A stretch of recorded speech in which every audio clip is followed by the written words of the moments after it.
আসসালামু আলাইকুম সবাইকে। আশা করি সবাই ভালো আছেন আর আমিও ভালো আছি। আজকে গল্পর নাম হলো খ্যাত ছেলে কুটুপের তীরের মেয়ে।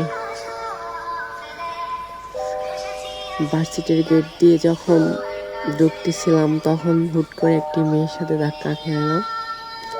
মেয়েটা আমি তার সামনেতে না পেরে মেয়েটার শরীরের উপর পড়ে যায়। মেয়েটা উঠে আমাকে কি ভাবছেন দিয়ে দিছে? হ্যাঁ ভাই, দিয়ে দিছে।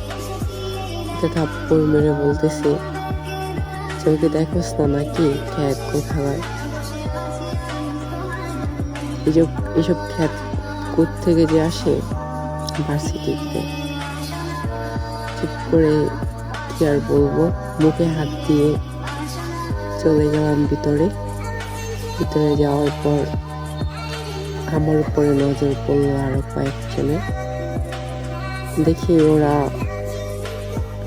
ভার্সিটির সামনে আড্ডা দিতেছে।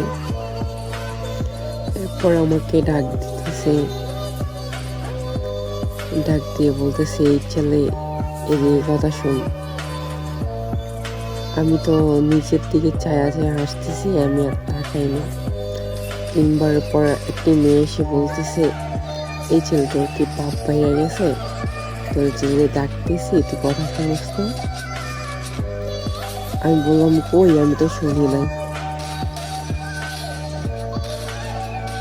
তারপরে গেলাম আর কি। ওই মেয়ে বলতে, ওইখানে যাওয়ার পর একটা মেয়ে ছিল মাঝখানে, অনেকটা সুন্দরী।